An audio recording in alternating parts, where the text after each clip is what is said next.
Hello friends, welcome back to my channel Kiruthika's academy.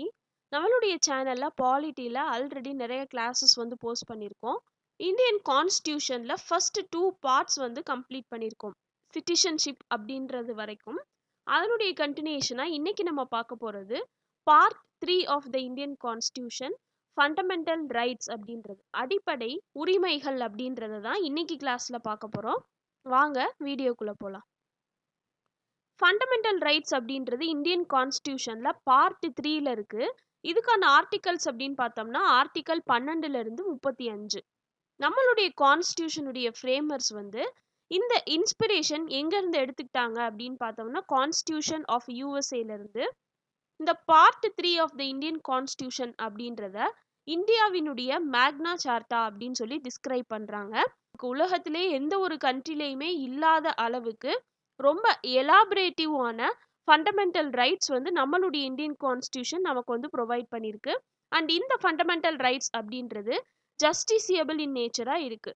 ஜஸ்டிசியபிள் அப்படின்னா என்ன அப்படின்றத ஆல்ரெடி நம்ம பார்த்துருக்கோம்.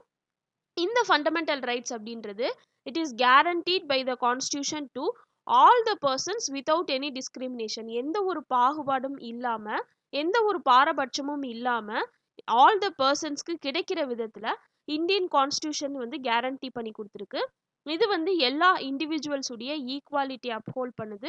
ஒவ்வொரு இண்டிவிஜுவலுடைய டிக்னிட்டியை பாதுகாக்கிற விதத்திலையும் நேஷனுடைய யூனிட்டியை பாதுகாக்கிற விதத்திலையும் அமைக்கப்பட்டிருக்கு. ஸோ எந்த ஒரு அத்தாரிட்டிஷியன் அல்லது டெஸ்பாட்டிக் ரூல் வந்து கண்ட்ரியில் இல்லாமல் தடுக்கிறதற்கு இந்த ஃபண்டமெண்டல் ரைட்ஸ் அப்படின்றது உதவுது. அதே மாதிரி ஒவ்வொரு பீப்புளினுடைய லிபர்ட்டியையும் ஃப்ரீடத்தையும் ப்ரொடெக்ட் பண்ணுற விதத்திலையும் இது அமைஞ்சிருக்கு. ஒரிஜினலி பார்த்தோம் அப்படின்னா நம்மளுடைய கான்ஸ்டியூஷன்ல 7 ஃபண்டமெண்டல் ரைட்ஸ் இருந்துச்சு. Right to equality, right to freedom, right against exploitation, right to freedom of religion, cultural and educational rights, right to property, right to constitutional remedies அப்படின்றது. இதுல ரைட் டு ப்ராப்பர்ட்டி அப்படின்றது delete பண்ணப்பட்டுருச்சு fundamental rights உடைய லிஸ்ட்ல இருந்து. இதுக்கான amendment act அப்படின்னு பார்த்தோம்னா 44th அமெண்ட்மெண்ட் ஆக்ட் 1978. இது வந்து ஃபண்டமெண்டல் ரைட்ல இருந்து லீகல் ரைட்டா மாற்றப்பட்டுருச்சு under article 300A and Indian கான்ஸ்டியூஷன்ல பார்ட் 12ல வந்து வைக்கப்பட்டிருக்கு. ஸோ அட் ப்ரெசன்ட் பார்த்தோம் அப்படின்னா there are only 6 fundamental rights தான். இருந்தாலும் ஒவ்வொரு ரைட் என்னன்னா அதனுடைய ஆர்டிக்கல் என்ன அப்படின்றத தெரிஞ்சுக்கணும்.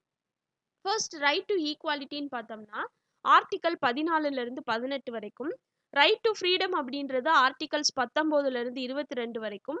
ரைட் அகெயின்ஸ்ட் எக்ஸ்பிளாய்டேஷன் அப்படின்றது ஆர்டிகல்ஸ் 23 மற்றும் 24.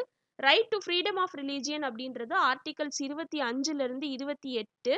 கல்ச்சுரல் அண்ட் எஜுகேஷனல் ரைட்ஸ் அப்படின்றது ஆர்டிகல்ஸ் 29 மற்றும் 30. ரைட் டு ப்ராப்பர்ட்டி அப்படின்றது article 31. Right to constitutional remedies அப்படின்றது ஆர்டிகல் 32. ஸோ அந்த ஆர்டிகல் 31 அப்படின்றது அட் ப்ரெசன்ட் கிடையாது. இது வந்து லீகல் ரைட்டாக மாற்றப்பட்டுருச்சு. இப்போ இந்த ஃபண்டமெண்டல் ரைட்ஸினுடைய ஃபீச்சர்ஸ் என்னென்ன அப்படின்னு பார்த்தோம்னா சில ரைட்ஸ் அப்படின்றது இந்தியன் சிட்டிசன்ஸ்க்கு மட்டுமே அவைலபிளாக உள்ளது. வைல் அதர் ஃபண்டமெண்டல் ரைட்ஸ் அப்படின்னு எடுத்துக்கிட்டோம்னா it is available to all the persons. அது வந்து சிட்டிசன்ஸாகவும் இருக்கலாம், ஃபாரினர்ஸாகவும் இருக்கலாம், அல்லது legal persons like corporation or கம்பெனிஸாகவும் இருக்கலாம். எல்லாருக்குமே வந்து சில ஃபண்டமெண்டல் ரைட்ஸ் அப்படின்றது அப்ளிகபிள் ஆகும். சில இது வந்து இந்தியன் சிட்டிசன்ஸ்க்கு மட்டும்தான் வந்து அப்ளிகபிள். நெக்ஸ்ட் இந்த ஃபண்டமெண்டல் ரைட்ஸ் அப்படின்றது they are not absolute but qualified. State அப்படின்றது கேன் இம்போஸ் ரீசனபிள் ரெஸ்ட்ரிக்ஷன்ஸாக இருந்துச்சு அப்படின்னா அதை வந்து இந்த ஃபண்டமெண்டல் ரைட்ஸில் வந்து இம்போஸ் பண்ணலாம். ஹவவர் இந்த ரெஸ்ட்ரிக்ஷன்ஸ் அப்படின்றது ரீசனபிளாக இருக்கணும் அண்ட் இது வந்து it's not to be decided by the courts வந்து இதை டிசைட் பண்ணக்கூடாது. ஸோ இதன் மூலமாக என்ன தெரிய வருது அப்படின்னா இது வந்து ஒரு இண்டிவிஜுவல் லிபர்ட்டிக்கும் சோசியல் கண்ட்ரோலுக்கும் இடையே ஒரு பேலன்ஸை ஏற்படுத்துகிற மாதிரி அமைஞ்சிருக்கு. தேர்ட் பாயிண்ட் பார்த்தோம் அப்படின்னா தே ஆர் ஜஸ்டிசியபிள். அதாவது ஏதாவது ஒரு பர்சனுடைய ஃபண்டமெண்டல் ரைட் அப்படின்றது வயலேட் பண்ணப்படுது அப்படின்னு தெரிய வந்துச்சு அப்படின்னா அந்த பர்சன் வந்து அதனுடைய என்ஃபோர்ஸ்மெண்ட்காக கோர்ட்டுக்கு வந்து மூவ் பண்ணலாம். So they are justiciable in nature.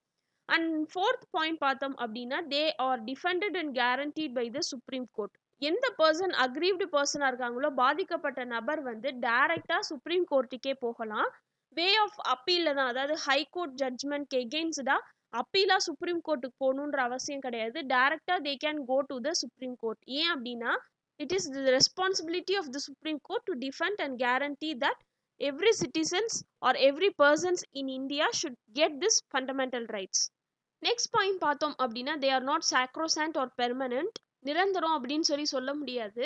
Constitutional amendment act மூலமா பார்லிமெண்ட் அதாவது பாராளுமன்றம் வந்து அதை கர்டைல் பண்ணலாம் அல்லது ரிப்பீல் பண்ணலாம்.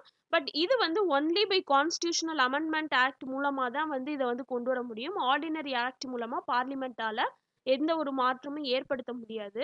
மோரோவர் அப்படி பண்ணக்கூடிய அந்த கர்டைல்மெண்ட் ஆர் ரிப்பீல் பண்றது கான்ஸ்டியூஷனுடைய பேசிக் ஸ்ட்ரக்சரை அஃபெக்ட் பண்ற விதத்துல பண்ணக்கூடாது. நெக்ஸ்ட் பாயிண்ட் பார்த்தோம் அப்படின்னா நேஷனல் எமர்ஜென்சி ஆபரேஷன்ல இருக்கும்போது ஃபண்டமெண்டல் ரைட்ஸ் அப்படின்றது சஸ்பெண்ட் பண்ணப்படும். எந்த 2 ரைட்ஸை தவிர அப்படின்னு பார்த்தோம்னா article 20 and article 21. Very very important question. எந்த 2 ஆர்டிகல்ஸ் நேஷனல் எமர்ஜென்சி டயத்துலையும் சஸ்பெண்ட் பண்ண மாட்டாது அப்படின்றது தெரிஞ்சுக்கணும். Further the 6 rights guaranteed by article 19 அப்படின்றது it can be suspended only when emergency அப்படின்றது வார் அல்லது எக்ஸ்டர்னல் அக்ரெஷன் அதாவது வேற நாட்டோட போர் புரிகிறதுனால அந்த மாதிரியான எமர்ஜென்சி டயத்துல மட்டும்தான் ஆர்டிகல் 19 அப்படின்றது கேரண்டி பண்ணக்கூடிய 6 ரைட்ஸை சஸ்பெண்ட் பண்ண முடியும். பட் இன்டர்னல் எமர்ஜென்சி இருந்துச்சு அப்படின்னா on the ground of armed rebellion இந்த ஆர்டிகல் 19 அப்படின்றத சஸ்பெண்ட் பண்ண முடியாது. நெக்ஸ்ட் பாயிண்ட் பார்த்தோம் அப்படின்னா ஃபண்டமெண்டல் ரைட்ஸ் அப்படின்றது they are directly enforceable. Few of them அப்படின்றது லா பேஸ் பண்ணி அதை என்ஃபோர்ஸ் பண்ணலாம். அந்த மாதிரி சட்டம் பிறப்பிக்கிறது அப்படின்றது it can be made only by the parliament. பாராளுமன்றத்தினால மட்டும்தான் சட்டம் பிறப்பிச்சு அதன் மூலமா அதில் என்ஃபோர்ஸ்மெண்ட் பண்ண முடியும். ஸ்டேட் லெஜிஸ்லேச்சர்ஸ் மாநிலங்கள் அவைகள் எந்த ஒரு மாற்றமும் இதில் பண்ண முடியாது. எதுக்காக அப்படின்னா அப்பதான் த்ரூ அவுட் த கண்ட்ரியில் ஒரு யூனிஃபார்மிட்டி மெயின்டைன் ஆகும் அப்படின்ற ஒரு காரணத்தினால.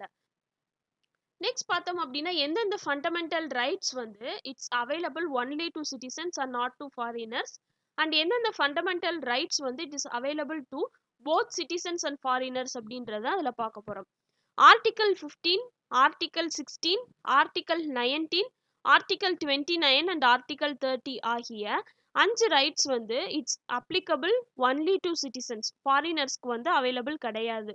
என்னென்ன அப்படின்னு பார்த்தோம்னா prohibition of discrimination on grounds of religion, race, caste, sex or place of birth.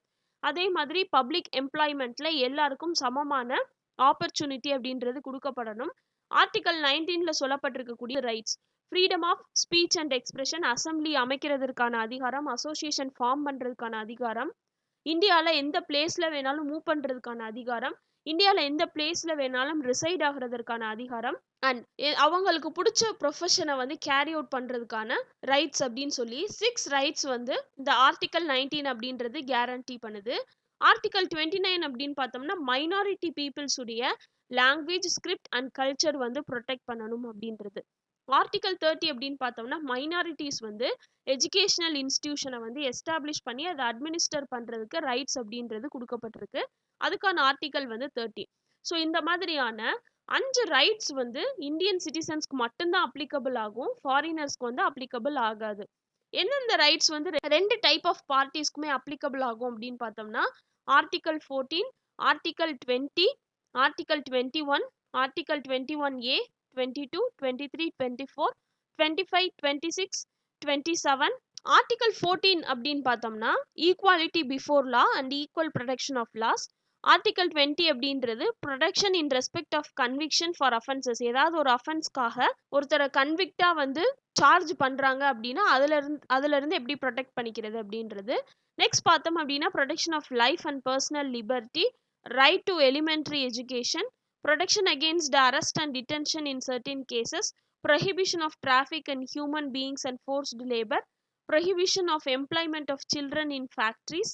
So foreigners உடைய பிள்ளைங்களா இருந்தாலும் சரி, இந்தியன் சிட்டிசன்ஸ் உடைய பிள்ளைங்களா இருந்தாலும் சரி, அவங்கள மைனர் பீப்புளை ஃபேக்ட்ரிஸ்ல எம்ப்ளாய்மெண்ட்டுக்கு வச்சுக்க முடியாது. Freedom of conscience and free profession, practice and propagation of religion, freedom to manage religious affairs. So அப்படி அவங்களுடைய ரிலீஜியனை ப்ரொமோட் பண்ணுறதுக்கு எந்த ஒரு டேக்ஸும் பே பண்ணணும் அப்படின்ற அவசியம் கிடையாது. எந்த ஒரு ரிலீஜியஸ் இன்ஸ்ட்ரக்ஷனை வேணாலும் அவங்க அட்டன் பண்ணலாம். எந்த கடவுளை வேணாலும் அவங்க வந்து வர்ஷிப் பண்ணலாம். இந்த மாதிரியான ஃபண்டமெண்டல் ரைட்ஸ் அப்படின்றது போத் சிட்டிசன்ஸ் அண்ட் ஃபாரினர்ஸ் 2 பேருக்குமே வந்து அவைலபிளா இருக்கு. இப்போ ஃபர்ஸ்ட் நம்ம பார்க்க போறது என்ன அப்படின்னா ரைட் டு ஈக்குவாலிட்டி, அதாவது ஆர்டிகல்ஸ் 14ல இருந்து 18 வரைக்கும் தான் இன்னைக்கு நம்ம பார்க்க போறோம். ஸோ ஆர்டிகல் 14 அப்படின்றது எதை சொல்லுது அப்படின்னா equality before law and equal protection of laws. Article 15 அப்படின்றது prohibition of discrimination on grounds of religion, race, caste, sex or place of birth. Article 16 அப்படின்றது equality of opportunity in matters of public employment. Article 17 அப்படின்றது abolition of untouchability and prohibition of its practice, அதாவது தீண்டாமை அப்படின்னு சொல்றோம்ல, அதை வந்து abolition பண்ணுது. Article 18 அப்படின்றது abolition of titles except military title and academic title தவிர மீதி எந்த ஒரு டைட்டில்ஸ் பட்டமும் அவங்க வந்து வாங்கிக்க கூடாது. ஸோ 5 ஆர்டிகல்ஸ் வந்து ரைட் டு ஈக்குவாலிட்டி அப்படின்றத பத்தி சொல்லுது. இதை இன் டீட்டெயில்டா வந்து நம்ம பார்க்க போறோம். ஃபர்ஸ்ட் ஆர்டிகல் பார்த்தோம் அப்படின்னா equality before law and equal protection of laws அப்படின்றது ஆர்டிகல் 14. இந்த concept of equality before law, அதாவது சட்டத்துக்கு முன்னாடி எல்லாருமே சமம் அப்படின்ற கான்செப்ட் வந்து பிரிட்டிஷ் ஆரிஜினை சேர்ந்தது. While the concept of equal protection of laws, எல்லாருக்கும் சமமா இந்த சட்டம் அல்லது இந்த சட்ட ஒழுங்கு அப்படின்றது கிடைக்கணும் அப்படின்றது வந்து அமெரிக்கன் கான்ஸ்டியூஷன்ல இருந்து எடுக்கப்பட்டது. ரெண்டுக்கும் வந்து வெவ்வேறு விதமான கான்செப்ட் இருக்கு. ஃபர்ஸ்ட் ஈக்குவாலிட்டி பிஃபோர் லா அப்படின்னு பார்த்தோம்னா எந்த ஒரு பர்சனுக்கும் ஸ்பெஷல் ப்ரிவிலேஜ் அப்படின்றது கொடுக்கப்படக்கூடாது சட்டத்துக்கு முன்பாக அப்படின்றது. ஆர்டினரி லா அப்படின்றது எல்லா பர்சன்ஸ்க்கும் கிடைக்கப்பெறணும் சமமா அப்படின்றது. அண்ட் எந்த ஒரு பர்சனுமே வந்து சட்டத்துக்கு மேல கிடையாது. ரிச்சா இருந்தாலும் சரி, புவர் பர்சனா இருந்தாலும் சரி, அஃபீஷியலா இருந்தாலும் சரி, நான் அஃபீஷியலா இருந்தாலும் சரி, நோபடி இஸ் எபோவ் த லா, எல்லாருமே வந்து சமம் அப்படின்றது. ஈக்குவல் ப்ரொடெக்ஷன் ஆஃப் லாஸ் அப்படின்னு பார்த்தோம்னா எல்லாரையும் சமமா ட்ரீட் பண்ணணும் அப்படின்றது. ஈக்குவாலிட்டி ஆஃப் ட்ரீட்மெண்ட் அப்படின்றது similar application of the same laws to all persons. தப்பு பண்ண ரிச்சான பர்சனுக்கு ஒரு சட்டம், அதே தப்பு பண்ண புவர் பர்சனுக்கு இன்னொரு சட்டம் அப்படின்றது கிடையாது. Same laws to all persons and எல்லாரையுமே ஒரே மாதிரி வந்து ட்ரீட் பண்ணணும், எந்த ஒரு டிஸ்கிரிமினேஷனும் இல்லாம அப்படின்ற மாதிரியான கான்செப்ட்ஸை விளக்கக்கூடியது அந்த ஈக்குவல் ப்ரொடெக்ஷன் ஆஃப் லாஸ் அப்படின்னு சொல்லக்கூடியது. இந்த ஈக்குவாலிட்டி அப்படின்றதுல சில எக்ஸெப்ஷன்ஸ் இருக்கு. என்னென்ன அப்படின்னு பார்த்தோம்னா ஃபர்ஸ்ட் எக்ஸெப்ஷன் வந்து to the president of India and the governor of states. அவங்க என்னென்ன மாதிரியான இம்யூனிட்டிஸை என்ஜாய் பண்ணுவாங்க அப்படின்னு பார்த்தோம்னா பிரசிடென்ட்டோ கவர்னரோ அவங்க பெர்ஃபார்ம் பண்ணக்கூடிய டியூட்டிஸ் அண்ட் அவங்களுடைய பவர்ஸை தவிர வேற எந்த ஒரு கொஷனுக்கும் அவங்க வந்து கோர்ட்டுக்கு வந்து ஆன்சரபிள் கிடையாது. அண்ட் அவங்க மேல எந்த ஒரு கிரிமினல் ப்ரொசீடிங்ஸுமே வந்து செலுத்த முடியாது அவங்க வந்து டேர்ம் ஆஃப் ஆஃபீஸ்ல இருக்கும்போது. அதே மாதிரி அவங்க வந்து டேர்ம் ஆஃப் ஆஃபீஸ்ல இருக்கும்போது எந்த ஒரு அரெஸ்டோ அல்லது அவங்கள வந்து ஜெயிலில் வைக்கிறதுக்கோ இம்ப்ரிசன்மெண்ட் பண்றதுக்கோ எந்த ஒரு ப்ராசஸுமே வந்து பண்ண முடியாது. அண்ட் எந்த ஒரு சிவில் ப்ரொசீடிங்ஸுமே அவங்க மேல வந்து செலுத்த முடியாது during his term of office. அவங்க வந்து அந்த பதவிக்கு வர்றதுக்கு முன்னாடி அல்லது பதவிக்கு வந்ததுக்கு அப்புறம் பண்ண எந்த ஒரு ஆக்டுக்காகவும் டேர்ம் ஆஃப் ஆஃபீஸ்ல இருக்கும்போது சிவில் ப்ரொசீடிங் வந்து பண்ண முடியாது. ஸோ இது வந்து president of India and governor of states வந்து என்ஜாய் பண்ணக்கூடிய சில இம்யூனிட்டிஸ். நெக்ஸ்ட் பார்த்தோம் அப்படின்னா எந்த ஒரு பர்சனுமே எனி சிவில் ஆர் கிரிமினல் ப்ரொசீடிங்ஸ்க்கு லயபிளான பர்சனா இருக்க முடியாது. நியூஸ் பேப்பர்ல வந்த ஒரு பப்ளிகேஷனை வச்சோ, ரேடியோல வந்ததை வச்சோ, டெலிவிஷன்ல வச்ச சில இன்ஃபர்மேஷனை வச்சோ, எய்தர் ஹவுஸ் ஆஃப் பார்லிமெண்ட் லோக்சபாவா இருக்கட்டும், ராஜ்யசபாவா இருக்கட்டும், or either house of the state legislature upper ஹவுஸா இருக்கட்டும், லோவர் ஹவுஸா இருக்கட்டும். ஸோ இவங்களுக்கு எதிராக எந்த ஒரு சிவில் ஆர் கிரிமினல் ப்ரொசீடிங்ஸும் வந்து செலுத்த முடியாது. இதுக்கான ஆர்டிக்கல் அப்படின்னு பார்த்தோம்னா ஆர்டிக்கல் 361A. நெக்ஸ்ட் பார்த்தோம் அப்படின்னா எந்த ஒரு மெம்பர் ஆஃப் த பார்லிமெண்ட்டும் அவங்க பார்லிமெண்ட்ல சொல்லியிருக்கக்கூடிய எந்த ஒரு விஷயத்துக்காகவோ அல்லது அவங்க பண்ண எந்த ஒரு ஓட்டுக்காகவோ சிவில் ஆர் கிரிமினல் ப்ரொசீடிங்ஸ் வந்து செலுத்த முடியாது. So no member of parliament shall be liable to any such proceedings in any court. இதுக்கான ஆர்டிக்கல் அப்படின்னு பார்த்தோம்னா ஆர்டிக்கல் 105. இதே மாதிரி ஆர்டிக்கல் 194 என்ன சொல்லுது அப்படின்னு பார்த்தோம்னா ஸ்டேட் லெஜிஸ்லேச்சர்ல இருக்கக்கூடிய எந்த ஒரு மெம்பருமே எந்த ஒரு கோர்ட்டுக்குமே லயபிள் கிடையாது எகெயின்ஸ்ட் எனி ப்ரொசீடிங்ஸ். அவங்க லெஜிஸ்லேச்சர்ல சொன்ன வார்த்தைக்காகவோ அல்லது எனி ஓட் கிவன் பை ஹிம்காகவோ எந்த ஒரு சிவில் ஆர் கிரிமினல் ப்ரொசீடிங்ஸுமே அவங்களுக்கு எகெயின்ஸ்டா போட முடியாது. அண்ட் ஃபைனலா பார்த்தோம் அப்படின்னா the foreign rulers or ambassadors, diplomats இவங்க எல்லாருமே இந்த மாதிரியான கிரிமினல் அண்ட் சிவில் ப்ரொசீடிங்ஸ்க்கு எகெயின்ஸ்டா இம்யூனிட்டி வந்து என்ஜாய் பண்றாங்க. நெக்ஸ்ட் பார்த்தோம் அப்படின்னா prohibition of discrimination on certain grounds. Certain grounds அப்படின்னு பார்த்தோம்னா எந்த ஒரு ரீசனா வேணாலும் இருக்கலாம். அவங்க இந்த ரிலீஜியனை சார்ந்தவங்க, இந்த கேஸ்ட்டை சார்ந்தவங்க, அவங்க வந்து இந்த செக்ஸை சார்ந்தவங்க, இந்த பிளேஸ்ல பிறந்தவங்க அப்படின்ற மாதிரியான பல்வேறு காரணங்களை தான் சர்டின் கிரவுண்ட்ஸ் அப்படின்னு சொல்லி காமனா சொல்லியிருக்காங்க. ஸோ இந்த காரணங்களுக்காக எந்த ஒரு பாரபட்சமும் பாகுபாடும் வந்து காட்டக்கூடாது அப்படின்றத தான் ஆர்டிகல் 15 அப்படின்றது வந்து சொல்லுது. ஸோ இது வந்து வித் ரிகார்ட் டு என்னென்ன மாதிரியான விஷயங்கள் அப்படின்னு பார்த்தோம்னா, சில கடைகளுக்கு போகிறது, பப்ளிக் ரெஸ்டாரண்ட்ஸ்க்கு போகிறது, ஹோட்டல்ஸ்க்கு போகிறது, and places of public entertainment இங்கே வந்து அவங்களுக்கு கிடைக்கக்கூடிய ஆக்சஸ் அப்படின்றது. இந்த இடத்துக்கு வந்து வரக்கூடாது அப்படின்ற மாதிரி சொல்ல முடியாது. அந்த காலத்தில் இந்த மாதிரியான தீண்டாமை அப்படின்றது வந்து கோயிலுக்குள்ள நுழையிறதுக்கு தான் வந்து வச்சிருந்தாங்க. ஸோ அந்த மாதிரி இப்போ வந்து இந்த மாதிரியான பப்ளிக் பிளேசஸ் எதுலையுமே ஆக்சஸ் பண்ணக்கூடாது அப்படின்னு சொல்லக்கூடாது. அதே மாதிரி வெல்ஸாக இருக்கட்டும், டேங்க்ஸாக இருக்கட்டும், ரோடாக இருக்கட்டும், பப்ளிக் ரிசார்ட்டாக இருக்கட்டும், அது வந்து ஹோலாக ஸ்டேட் ஃபண்ட்னால இயங்குனாலும் சரி, அல்லது பார்ட்லி ஸ்டேட் ஃபண்ட்ஸ்னால இயங்குனாலும் சரி, ஜென்ரல் பப்ளிக் உடைய யூஸ்க்காக டெடிகேட் பண்ணியிருக்கக்கூடிய எந்த பிளேசஸை வேணாலும் யார் வேணாலும் ஆக்சஸ் பண்ணலாம். யாரும் வந்து அதுக்கு வந்து தடை விதிக்க முடியாது. இதுல சில எக்ஸப்ஷன்ஸ் அப்படின்னு பார்த்தோம்னா, the state is permitted to make. State அப்படின்றது இங்க வந்து இந்தியன் ஸ்டேட்டை வந்து ரெஃபர் பண்ணுது. பர்டிகுலர் ஸ்டேட் அப்படின்றத இங்க மென்ஷன் பண்ணல. ஒரு ஸ்டேட் வந்து அவங்க இடத்துல இருக்கக்கூடிய உமன் அண்ட் சில்ட்ரனுக்கு வந்து ஸ்பெஷல் ப்ரொவிஷன் வந்து மேக் பண்ணலாம். அது ஏன் உமன் அண்ட் சில்ட்ரனுக்கு மட்டும் ப்ரொவிஷன்ஸ் வந்து மேக் பண்ணி கொடுக்குறாங்க? அப்ப அவங்க வந்து வீக்கர் செக்ஷனா அப்படின்னா கிடையாது. அந்த மாதிரியான ஒரு டிஸ்கிரிமினேஷன் காட்டுறதுக்காக இங்க கிடையாது. பட் அவங்களுடைய வெல்ஃபேருக்காக தான். ஃபார் எக்ஸாம்பிள் பார்த்தோம் அப்படின்னா, லோக்கல் பாடிஸ்ல உமன்ஸ்க்கு வந்து சீட் ரிசர்வேஷன் அப்படின்றது ஏற்படுத்தி கொடுக்குறது, அண்ட் சில்ட்ரனுக்கு வந்து ஃப்ரீ எஜுகேஷன் பண்ணி கொடுக்குறது, இந்த மாதிரியான ப்ரொவிஷன்ஸை எக்ஸாம்பிளாக சொல்லலாம்.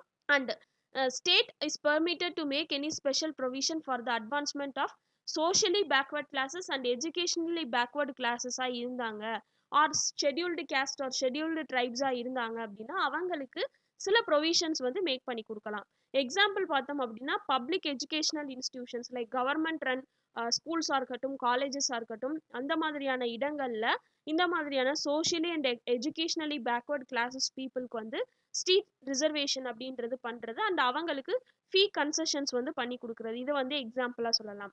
தேர்டு பார்த்தோம் அப்படின்னா, அதே மாதிரியான socially and educationally backward classes of சிட்டிசன்ஸ்க்கு வந்து பிரைவேட் எஜுகேஷனல் இன்ஸ்டிடியூஷன்ஸ், அதாவது எய்டடாக இருக்கட்டும் அல்லது அன்எய்டடாக இருக்கட்டும், அவங்களுக்கு அதில் சப்மிஷன் அப்படின்றது மேக் பண்ணுறதுக்கு ப்ரொவிஷன்ஸ் அப்படின்றது மேக் பண்ணி கொடுக்கலாம். பட் இது வந்து எதை தவிர அப்படின்னு பார்த்தோம்னா, மைனாரிட்டி நடத்தக்கூடிய எஜுகேஷனல் இன்ஸ்டிடியூஷன்ஸை தவிர. ஸோ இது எல்லாம் தான் இந்த prohibition of discrimination on certain grounds அப்படின்றதுக்கு எக்ஸப்ஷன்ஸாக இருக்கக்கூடியது. நெக்ஸ்ட் பார்த்தோம் அப்படின்னா, க்ரீமி லேயர் அப்படின்றது. இந்த டேர்ம் வந்து நம்ம லாஸ்ட் இயர் வந்து நியூஸ்ல நிறையாவே கேள்விப்பட்டிருப்போம். அந்த க்ரீமி லேயர் அப்படின்றதுனுடைய சீலிங் லெவல் வந்து இன்க்ரீஸை பற்றி வந்து நிறைய பேசியிருக்காங்க. அப்போ க்ரீமி லேயர் அப்படின்னா என்னன்னு தெரிஞ்சுக்கணும்.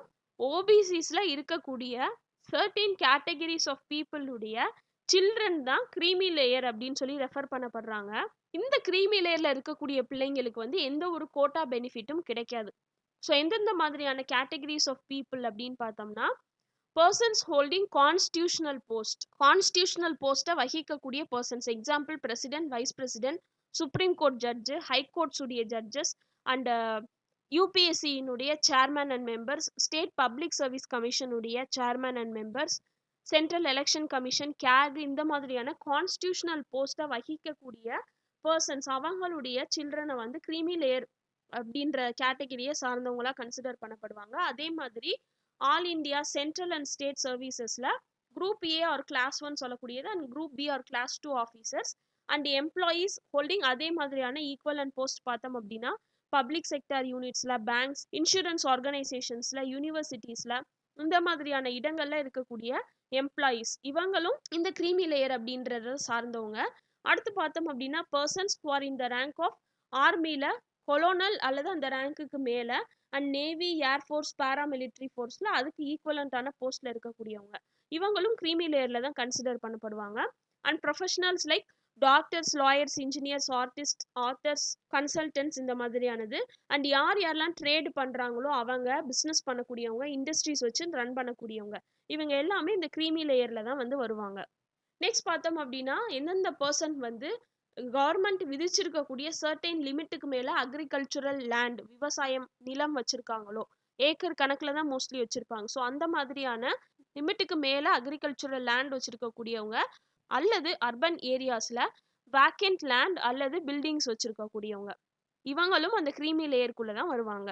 அண்ட் ஃபைனலா பார்த்தோம் அப்படின்னா, persons having cross annual income, ஒரு வருஷத்துக்கு 6 லட்சத்துக்கு மேல வந்து சம்பாதிக்கக்கூடியவங்க ஆர் எபோ, இவங்களையும் கிரீமி லேயர் அப்படின்றதுல தான் சேர்த்துக்குவாங்க.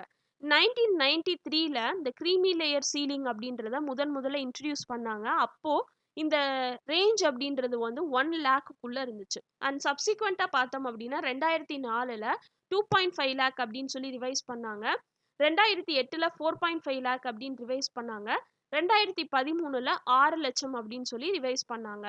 ஸோ ஆனுவல் இன்கம் அப்படின்றது பேரண்ட்ஸ் உடையது 6 லேக் அண்ட் பிலோ தான் இருக்கணும் ஆஸ் பர் 2013. அப்போதான் அவங்க வந்து இந்த நான் கிரீமி லேயருக்குள்ள வருவாங்க. அந்த மாதிரியான பர்சன்ஸ் உடைய சில்ட்ரனுக்கு மட்டும்தான் கோட்டா பெனிஃபிட் அப்படின்றது வந்து கிடைக்கும். நெக்ஸ்ட் பார்த்தோம் அப்படின்னா article 16, equality of opportunity in public employment. அரசு வேலைகள்ல எல்லாருக்கும் சமமான ஆப்பர்ச்சுனிட்டி அப்படின்றது கிடைக்கணும் அப்படின்றது. ஸோ எந்த ஒரு பர்சனுடைய ரிலீஜியனை பேஸ் பண்ணியோ, கேஸ்ட்டை பேஸ் பண்ணியோ, பெர்த் ஆஃப் பிளேஸை பேஸ் பண்ணியோ, ரெசிடென்ஸை பேஸ் பண்ணியோ டிஸ்கிரிமினேட் அப்படின்றது பண்ண முடியாது. அண்ட் அவங்க வந்து அந்த மாதிரியான எம்ப்ளாய்மெண்ட்டுக்கு இன்எலிஜிபிள் அப்படின்னு சொல்லி வந்து சொல்ல முடியாது. இதுல சில எக்ஸப்ஷன்ஸ் இருக்கு. என்னென்ன அப்படின்னு பார்த்தோம்னா, பார்லிமெண்ட் வந்து ஒரு பர்சனுடைய எம்ப்ளாய்மெண்ட்டுக்கு அவங்க இருக்கக்கூடிய ரெசிடென்ஸ் அப்படின்றத ஒரு கண்டிஷனா வந்து பிரிஸ்கிரைப் பண்ணலாம் அப்படின்றது.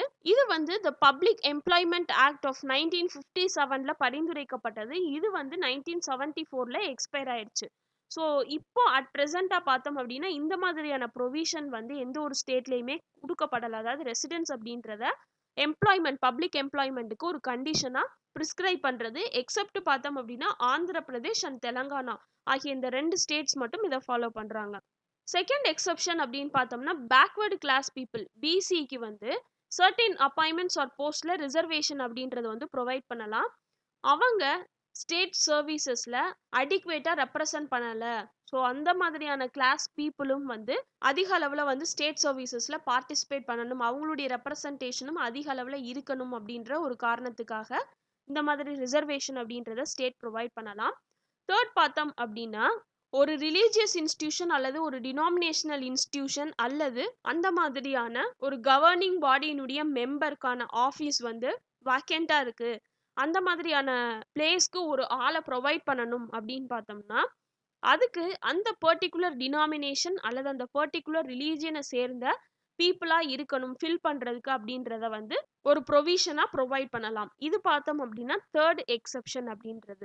ஸோ இந்த 3 எக்ஸப்ஷன்ஸ் அப்படின்றது தான் இந்த ஆர்டிகல் 16 அப்படின்றதுல இருக்கக்கூடிய எக்ஸப்ஷன்ஸ். நெக்ஸ்ட் நம்ம பார்க்க போறது மண்டல் கமிஷன். ரொம்ப ரொம்ப முக்கியமானது. இதனுடைய இயர் அப்படின்றது கேட்டிருக்காங்க. அண்ட் இது எதுக்காக அமைக்கப்பட்டிருந்துச்சு அப்படின்னு சொல்லி கேட்டிருக்காங்க. 1979ல மொரார்ஜி தேசாயுடைய கவர்மெண்ட்டுக்கு கீழே பார்த்தோம் அப்படின்னா செகண்ட் பேக்வர்டு கிளாஸஸ் கமிஷன் அப்படின்றது பிபி மண்டல் அப்படின்றவருடைய தலைமையில அப்பாயிண்ட் பண்ணப்பட்டுச்சு. இந்த பிபி மண்டல் அப்படின்றவர் யார் அப்படின்னா he is an MP, member of parliament. In terms of article 340 of the constitution, socially and educationally backward கிளாஸஸ்க்கான பீப்புளுடைய கண்டிஷன்ஸை இன்வெஸ்டிகேட் பண்ணுறதுக்காகவும் அவங்களுடைய முன்னேற்றத்துக்கு சில மெஷர்ஸ் வந்து சஜஸ்ட் பண்ணுறதுக்காகவும் இந்த மண்டல் கமிஷன் அப்படின்றது அமைக்கப்பட்டுச்சு. இந்த கமிஷன் வந்து அவங்களுடைய ரிப்போர்ட்டை 1980ல, அதாவது அடுத்த வருஷம் வந்து சப்மிட் பண்ணியிருக்காங்க. அண்ட் 3743 கேஸ்ட்டை வந்து socially and educationally backward classes அப்படின்னு சொல்லி இந்தியாவில் ஐடென்டிஃபை பண்ணியிருக்காங்க. இவங்க இந்தியன் பாப்புலேஷன்ல 52% வந்து கான்ஸ்டியூட் பண்ணியிருக்காங்க. எதை தவிர அப்படின்னு பார்த்தோம்னா ஷெட்யூல்டு கேஸ்ட் அண்ட் ஷெட்யூல்டு ட்ரைப்ஸை தவிர, எஸ்சிஸ் அண்ட் எஸ்டிஸை தவிர. ஸோ இந்த கமிஷன் அப்படின்றது என்ன பரிந்துரை பண்ணியிருக்கு அப்படின்னா, ஓபிசிஸ் அதாவது அதர் பேக்வர்டு கிளாஸஸ்க்கு வந்து கவர்மெண்ட் ஜாப்ஸில் 27% வந்து இட ஒதுக்கீடு பண்ணணும். So that the total reservation for SC, ST, plus OBCs எல்லாம் சேர்த்து 50% அப்படின்றது டோட்டல் ரிசர்வேஷனா இருக்கும் அப்படின்னு சொல்லி ரெக்கமெண்ட் பண்ணியிருக்காங்க.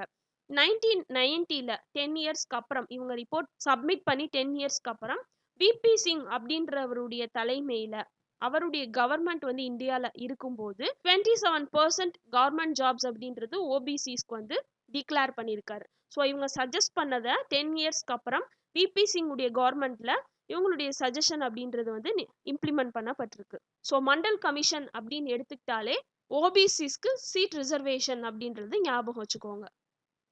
நெக்ஸ்ட் பார்த்தோம் அப்படின்னா அபாலிஷன் ஆஃப் அன்டச்சபிலிட்டி. ஆர்டிகல் 17 அப்படின்றது இட் அபாலிஷஸ் அன்டச்சபிலிட்டி அண்ட் அந்த மாதிரி எந்த ஒரு ப்ராக்டிஸும் இருக்கக்கூடாது அப்படின்றதையும் ஃபார்பிட் பண்ணுது.